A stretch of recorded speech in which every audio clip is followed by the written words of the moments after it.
100 for 100, the podcast where I take 100 films, I rank them that I think every new movie watcher should watch at least once, maybe twice. I rank them from 100 to 1 because that's what you do when you got a list of movies. Film Twitter demands the sacrifice of a list. I ranked them and I accompanied each one with a 100-word review. That's how you get 100 for 100 in the podcast. Yesterday, we talked about Arrival. That was number 23 on our list. Today, we're talking about 22. We're inching ever so closer to 1. Today's the last war movie, if memory serves, on this list of 100 for 100s. That being, no, not quite the last war movie. That being Braveheart, 1995, directed by Mel Gibson. Let's get into this 100-word review. One of the greatest epic war films, Braveheart brings Scottish warrior William Wallace to life in grand fashion.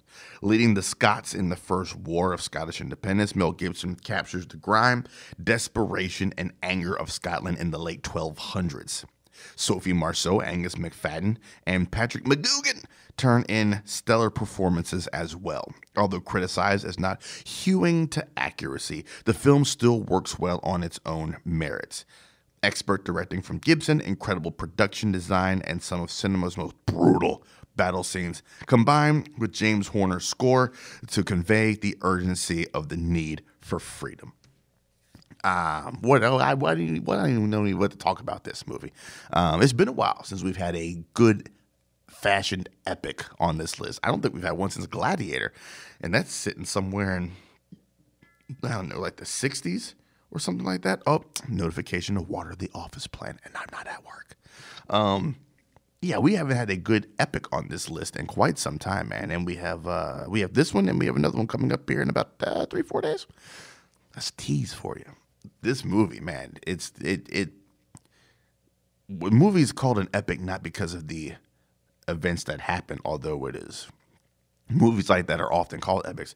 This is called an epic due to the scope and length of the film. Because Braveheart is sitting at, 178 minutes, 2 minutes shy of 3 full hours.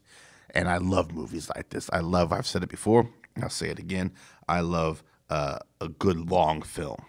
Good long film is what Braveheart is. And yes, it does not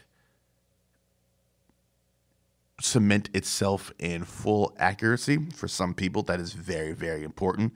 Ask Doug Davidson about Bohemian Rhapsody and watch him rant for 5 minutes about how it's not accurate at all. I don't care. I'm judging the film that I'm seeing with my eyes on those merits. You could give me the Daryl Mansell story about my time in Uruguay. I've never fucking been to Uruguay, but it was a good movie. I'll say it was a good movie.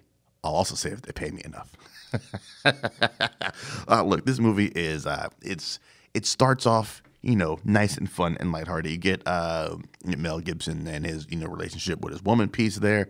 That whole budding thing with the Scottish independence kind of in the background, and that comes to the foreground. And he's like, you know what? It's time to fuck this. It's time to get shit done, right? The Orlando Jones said it best in American Gods, angry gets shit done. And that's exactly what happens in this film. He rouses up the boys, and it's time to go crack some skulls. And that's pretty much what happens in this movie.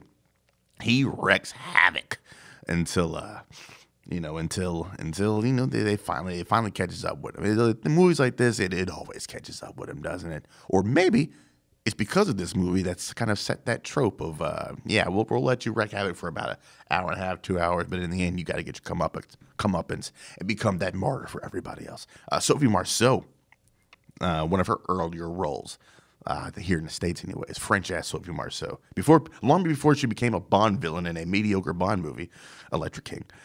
She does a great job in this movie, a great job of a woman that's just not an ornamental piece of furniture in the movie. She's very much like, hey, I want to get some answers. I want to get down to the bottom of this shit. I got my own agency. And then she just ended up falling for William Wallace because back then you had old rugged-ass Mel Gibson, before we found out what a piece of shit he was, doing his thing there. If you haven't seen Braveheart, man, that's damn near required viewing for all of film Twitter and all the film nerds out there. Do yourself a favor, pop some popcorn up, get comfortable, have 2 hours and 58 minutes, and check out number 22 on our list, Braveheart.